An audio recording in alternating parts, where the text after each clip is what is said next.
You wanted the best. You've got the best podcast. The hottest podcast in the world. The Chris Voss Show, the preeminent podcast with guests so smart you may experience serious brain bleed. The CEOs, authors, thought leaders, visionaries, and motivators. Get ready. Strap yourself in. Keep your hands, arms, and legs inside the vehicle at all times, because you're about to go on a monster education roller coaster with your brain. Now, here's your host, Chris Voss. Hi, folks. Chris Voss here from the ChrisVossShow.com, the ChrisVossShow.com. Welcome to the big show, the big circus tent in the sky, the big empire of data and information that will make you smarter, brillianter, and also when you're smarter and brillianter, I read that you're sexier to whoever you might want to be sexier to. I don't know if that's true, but the lawyer said I can probably get away with that one without being sued because there's no real corporation behind the sexuality. At least I don't think so. I don't know. Maybe that's a thing. Anyway, guys, before we do get those C&Ds from whoever was offended by me making that joke, be sure to refer the show to your family, friends, and relatives. I never know what the ramble's going to be on any given day. You're going to have to tune in and see what each one is. It's all improv. Anyway, guys, youtube.com/Chris Voss, goodreads.com/Chris Voss, yeah, linkedin.com/Chris Voss. See that big LinkedIn newsletter? That thing is killing it over there. In fact, there's a couple of them. There's the Chris Voss Show, there's the Chris Voss on LinkedIn, and there's the Beacons of Leadership, and then there's also another one. So it's just a great place to be over there on LinkedIn. Some crazy numbers we've been seeing from that area over there. Anyway, we have an amazing author on the show today. I'm sure you're here for the brain bleed, because I think that's the theme of the show. So I have some authors sometimes come on and go, wait, you're going to make your guests brain bleed with my information? Not really, but we're still waiting to be sued for that too. Anyway, guys, we have the author of the amazing new book. It came out February 21st, 2023, The Curse of the Marquis de Sade. I believe I had that pronounced correctly. Yeah, there you go. You can hear the author in the background chiming in. So we got his validation there. A notorious scoundrel, a mythical manuscript, and the biggest scandal in literary history, and that's not me or my book. That's this gentleman, The Curse of the Marquis de Sade. Joel Warner is on the show with us today. He's going to be talking to us about his amazing book. And, I got to tell you, this is a side note. I don't know why we're doing side notes, because we're breaking the fourth wall on the show, but here we are.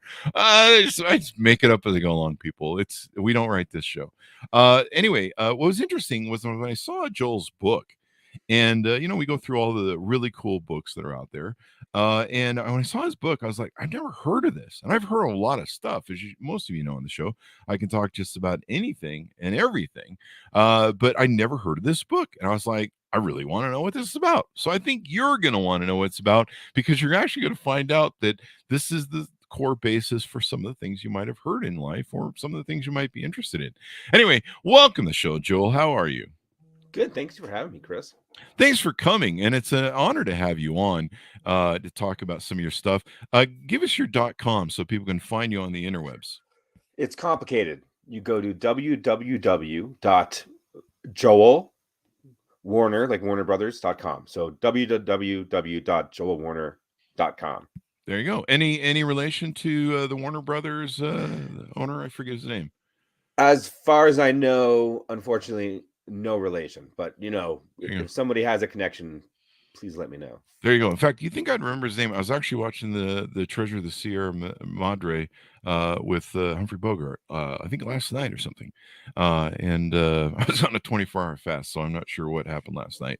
But somehow I got through 24 hours of fast. Joel Warner is a writer and editor whose work has appeared in Esquire, Wired, Newsweek, Men's Journal, Bloomberg, Business Week, Popular Science, and Slate, among others. He's currently the managing editor of the investigative news outlet The Lever, and previously worked as staff writer at International Business Times and Westworld. He's co-author of The Humor Code. He lives with his family in Denver, Colorado. So, Joel, what motivated you, with that history you have in your rich bio, to write this book? So, like a lot of journalists, I'm just fascinated by super interesting stories, as you said, that I've never heard about, and I assume most people haven't heard about, that I think would be compelling enough to kind of kind of lure readers along for 200 or 300 pages and read like fiction, but actually based on true stories. Mhm. So a few years ago now, actually back in 2015, I had some friends who were writers and weirdos like me who'd visited Paris, and they said when they visited Paris, they wanted to go check out this notorious 40-foot long scroll written in the bowels of the Bastille prison right before the French Revolution by the most notorious name in literature, who and considered the worst thing ever written. And they showed up at this museum where it was supposed to be, and the place was boarded up, and there were French police carting boxes out the front door who told them that the operation had been shut down because the owner of the operation, the person who had just recently bought this notorious scroll, supposedly a cursed scroll, had then right after been accused of being the Bernie Madoff of France. Wow. That's super fascinating, and I've never heard about it, and there was no coverage of it at all here in the States. So I'm like, it could be some potential. Maybe my curiosity was because in the title you have a notorious scoundrel, and I was like, wait, there's someone bigger than me out there who's a notorious scoundrel. In fact, we were going to name the show that originally, the Notorious Scoundrel Show.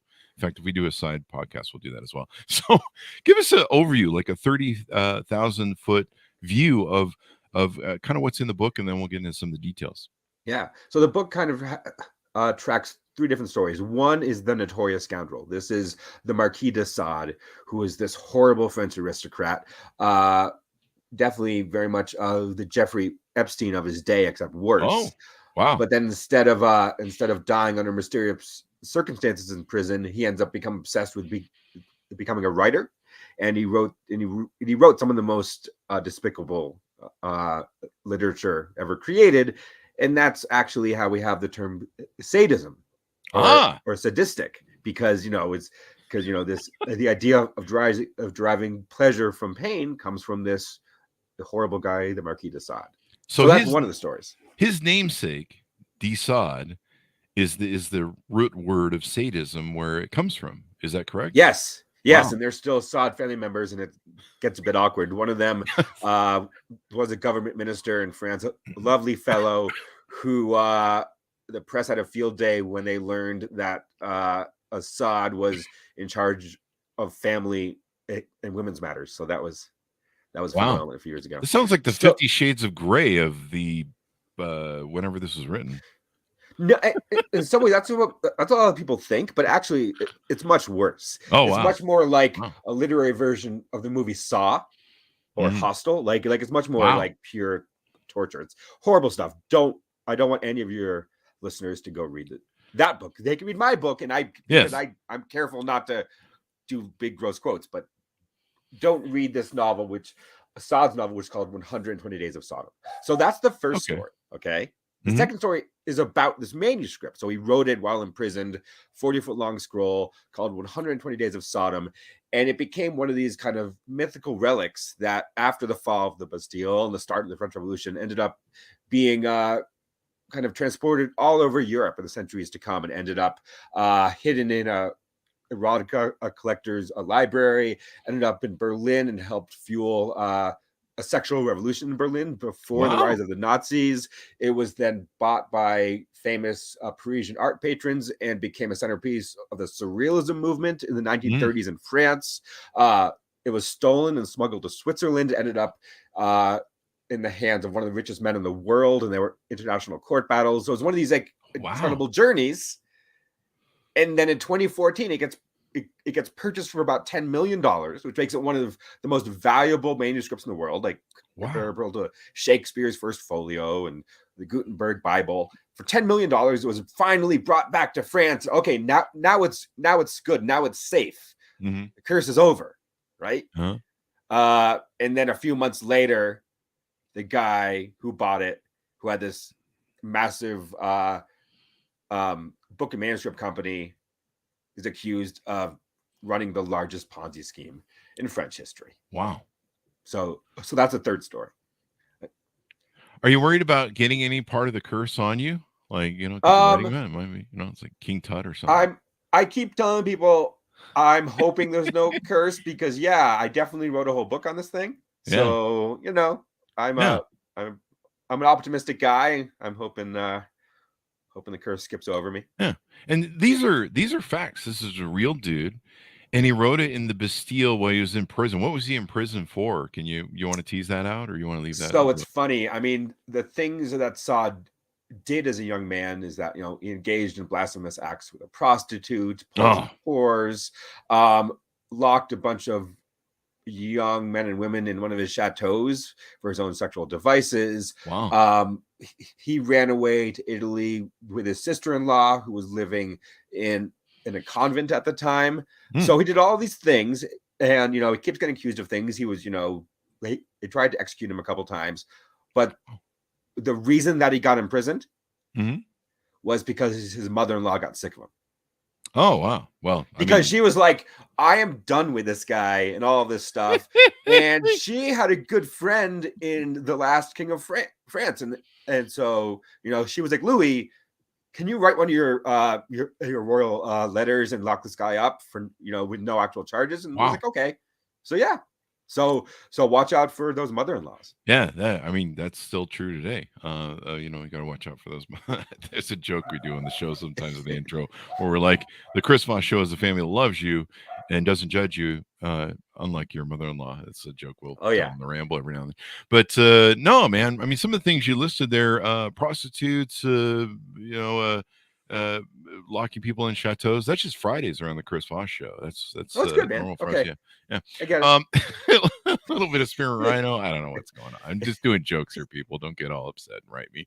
But this is really interesting. How does he write this thing? Is he supposed to be writing it in the prison? And it's a 40-foot scroll. Like, how do you make sure the guards don't take it? And it seems like a really unique piece of literary history. I mean, it's interesting. So in some ways, there was this kind of cottage industry about horrible rumors and stories coming out of this fearsome Bastille prison where everyone was locked away with the skeletons and rats. Now, Sade was part of the French nobility, part of the French aristocracy. Part of the French aristocracy, and pretty high up. So yes, he was locked away, but he had literally everything he could imagine in his cell. He had hundreds of books. He had nice furniture. He had certain sexual devices crafted to very specific sizes by one of Paris's preeminent cabinet makers, because he gets lonely in there. That's true. And so no, he had access to writing materials. He had access to paper and quills and ink. Now, this particular writing was so obscene, so scandalous, that he knew if he was caught with it, even with his aristocratic reputation, that he would get in trouble. So he took lots of small pieces of paper and pasted them end to end. And this thing's tiny. This thing it honestly looks like a roll of toilet paper. So it's about 4 inches wide. Wow. And he would write each page and then paste another page beneath it and keep writing. He did this for like 27 nights.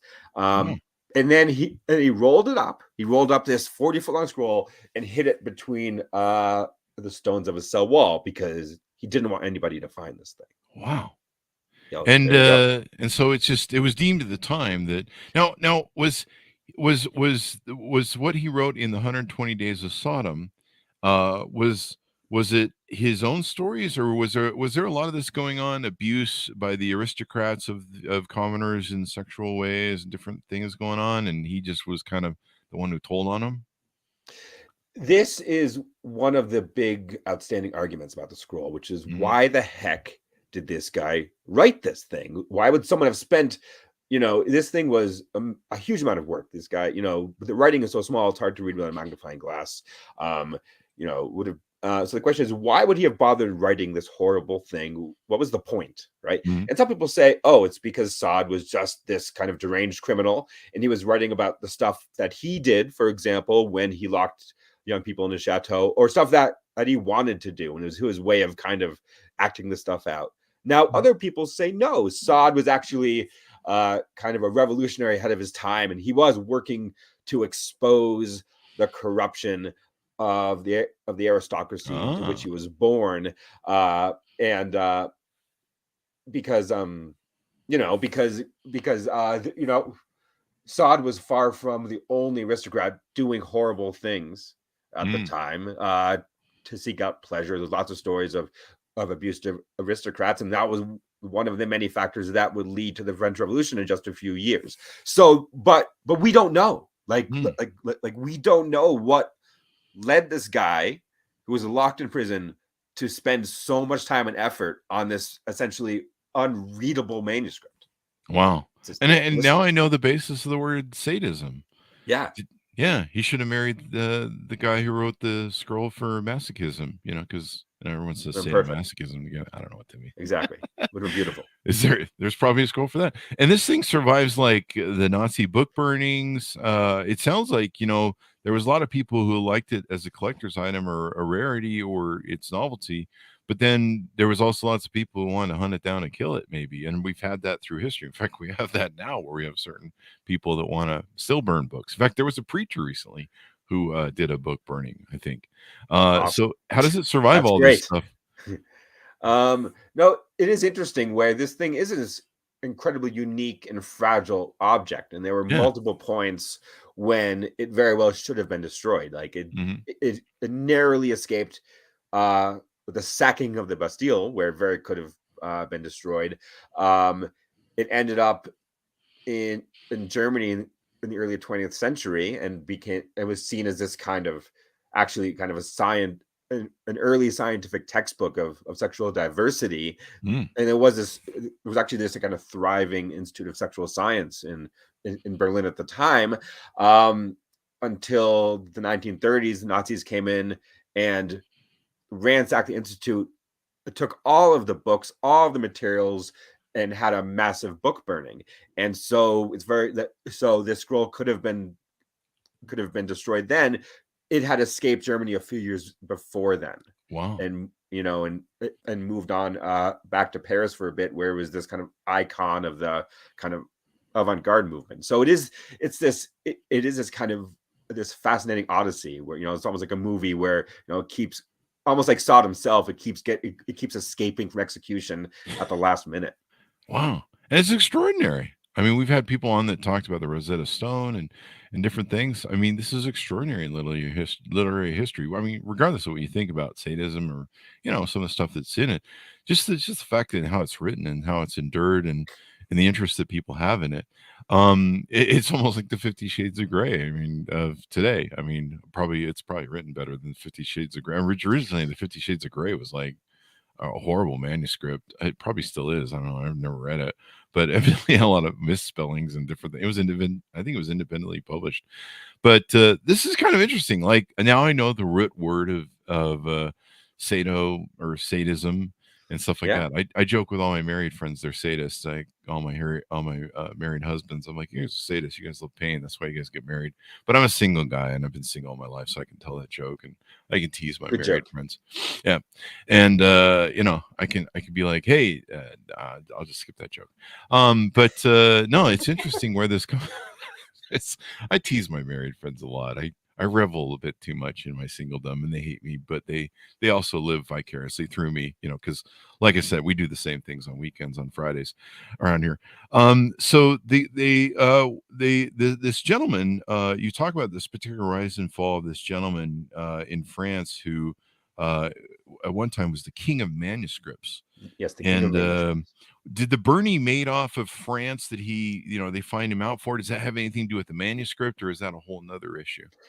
It is all tied together in that France, in particular, these certain small neighborhoods in Paris have long been known as the epicenter of the rare book world. So if you were an elite rare book collector, you would go to these tiny bookshops right off the center. You would go to the auction houses in central Paris. And this is where you would kind of bid and buy and sell, first editions of Hemingway's novels, of original scripts of War of the Worlds. So this was the elite market for this stuff, people who were quite rich. And then in the early 2000s, this completely unexpected fellow, self-made son of a plumber in France, his name is Gerard Liertier. He said, you know what? It's time to shake up this market. So he created a new company. It was called Aristafil. And he was like, hey, instead of only kind of rich people going and buying, selling this stuff, I'm going to open this market up to everybody. So he went out. He had independent advisors go to teachers and police officers and all sorts of kind of other middle class people all over France and all over Europe and say, hey, you can buy a share of this manuscript. You can buy a share of the Little Prince, of this Mozart kind of concerto. And you can own a share of this literary history. And best of all, after 5 years, when you sell it back, when you sell your share back to us, you get a 40% return. So basically, he turned this tiny, elite, isolated market of rare books, manuscripts, and these things were real, into a giant financial vehicle. It became just basically an investment company. Wow. So this thing became huge. 18,000 people invested in this thing. Yeah, he ended up collecting one of the largest, or amassing one of the largest collection of manuscripts and letters in the world. And then and one of his last acquisitions and one of his most famous acquisitions was this $10 million scroll of the Marquis de Sade. And at that point he was kind of at the top of the world. And then a few months later, the authorities came in and said, this thing is just a giant Ponzi scheme and we're shutting the whole thing down. Busted. So did the French government ever have like an issue with this, where they found it was an embarrassment? Maybe there was some political, like, we need to shut this down. This makes the French look bad, as if those surrenders in World War I and II didn't look bad at all. That's a really good question, Chris. And one of the things, I mean, it's kind of like the mystery around Sade, like what his motivations are. So this guy, Gerard Liertier, the one-time king of manuscripts, he's yet to go on trial. So he's still awaiting trial. So that's why we have to say an alleged Ponzi scheme, because the authorities say this was a Ponzi scheme and we're trying to protect everybody. Well, Liertier says, you guys were just jealous of my success. You were threatened by my success, and you decided to destroy my operation, especially because then you could get kind of choice manuscripts and get them for the state, including the scroll of the Marquis de Sade. So maybe a politician just wanted that. Yes. Those politicians are kind of sadists too. Sometimes they get caught up in some interesting stuff. You always hear about that every now and then. Yeah, but they'd have to read it. So that's true. That's true. Yeah, there's no audiobook, I don't think, of 100 Trinities that stuff. Is there an audiobook of 50 Shades of Grey? I don't know why I'm doing I'm sure, but it seems like a good joke to reference. So this is really interesting. I mean, a historical thing. You see how this has somehow maintained itself over time, and so where is it now? If you can tell us, or if you want to leave that in the book, that we want people to buy the book so that they can find out. Can I be incredibly selfish and self-serving and Sure. say that find out where this notorious manuscript that has been all over Europe, where it is now, folks might have to go buy the book. Go buy the book. Is that there okay? You go.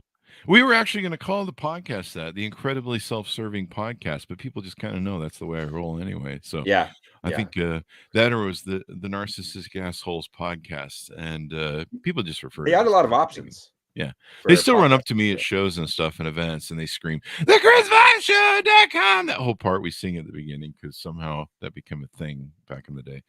And if I stop doing it, I get hate mail. Why do you stop singing the intro? And I'm just like, do we have to keep doing that? It was like a bit we did of Howard Stern when Howard Stern would do the WNBC, the Chris Voss Show. So we did it for a week, and now it's stuck for 13 years. So what are you going to do? Anything more you want to tease out about the book, so that we should get people who want to go? Well, okay. Baby up. So I tried to, this is nonfiction. So everything that I write about happened. I have extensive boring footnotes. This thing is thoroughly. But what I really tried to do is write it like a thriller. I tried to really write it like this is, I tried to write books like I've heard of Devil in the White City by Eric Larson, which is about the serial killer Chicago. I tried to write it as a page turner because all I wanted to do was to entertain readers. So what I tried, if folks are interested in larger than life historical tales, if they're interested in international capers, looking for a good beach read or vacation read, I mean, that's kind of how I tried to write this thing. It's supposed to be fascinating and fun. And for those listeners, viewers who might be a bit squeamish, I don't know how many of your listeners would be like that, Chris. They put as I said, me so far, so I don't know. Yeah, so this is probably not a concern, but I actually try not to focus kind of too much on the writing of this horrible manuscript because actually it is horribly written, like it's useless to read. To me, it's much more fascinating was the stories and the scandals and the people around this thing. Yeah, I mean the history of it. I mean that's what's always intrigued me, and that's why we always have great authors like yourself on the show, is learning about history and some of the things that have gone on. There's a lot of things that I didn't know. That fell through the nooks and crannies, and stuff like this. And yeah, I mean, I think my audience are mostly sadists because they enjoy the pain of listening to me every day. But there's that, they keep coming back for more, and I wonder about them. Maybe they need a psychiatrist, but we have those on the show too. So we try and be all inclusive as to take care of the show. But I've seen parts of 50 Shades of Grey, and the chicks dug it. So what are you gonna do? Hey, if you like, but the history is amazing. All types. Yeah, like now I'm going to be able to rock around and brag to everybody that, because of your book, I know the core root of sadism, and people are going to be like, why does he keep bringing them up parties? But it's fun, and I'll be able to. Did I make your brain bleed a little bit? Yeah, just a little bit. Just a little bit, which is what, hemorrhage, but as a sadist, it's what you want, man. Yeah, I mean, I think I'm more of a masochist, but I don't know. I derive pleasure from making people have painful noise in their eardrums from the sound of my voice. So that's pretty sadistic. Yeah, well, what are you gonna do? For some reason, people sign up for it, so I'll just keep doing it for 13 years. Well, this has been really insightful, Joel, to have you on the show. Give us your .com so people can look you up on the internet and find out what's wrong with you. I'll show my book. How about that? This is I'm supposed to be trying to promote my book as my publisher. So here it is. Here's the book. There you go. You guys see that? The Curse of the Marquis. The Curse of the Marquis de Sade, out now internationally. You can find out how to buy it at your favorite local bookstore at www.joelwarner, JOELWARNER.com. So www.joelwarner.com. There you go. And thank you very much for coming on the show. Oh, thanks for the fantastic chat, Chris. I appreciate it. Yeah, it's been fun, and it's interesting too. I think a lot of people will take interest in it because they'll be, now you can walk around and you can be all smart and tell people, hey, you know what where sadism comes from, that word. Yeah. And there's this dude, and it's an interesting story, the Bastille and France and French living, and this sounds like something the French would come up with anyway. That I don't know. Oh yeah. Oh, it's very that. French are lovely people, but I know they hate us Americans, so whatever. Anyway, it's funny. I'm just being funny. We love the French. I think we have a pretty good French audience. I think I'll have to check the numbers. I know around the world they love us. So anyway, check out the book, guys. Order it wherever fine books are sold, but only go to those fine bookstores, because if you go to the Bastille, those alleyway bookstores, you might, need a tetanus shot or get mugged. I was mugged last week at one. Anyway, guys, order it up wherever fine books are sold. February 21st, 2023. The Curse of the Marquis de Sade, a notorious scoundrel, a mythical manuscript, and the biggest scandal in literary history. And that's not about me. That's kind of interesting. Anyway, guys, further show to your family, friends, and relatives. Remember, the Chris Voss Show is like an MLM, but not like an MLM. You need to have 5 people in your downline you refer the show to, or else. There's nowhere else. I'm just kidding, folks. Go to youtube.com/Chris Voss, goodreads.com/Chris Voss, linkedin.com/Chris Voss. All those crazy places we are on the internet. Thanks for tuning in. Be good to each other. Stay safe. And we'll see you guys next time.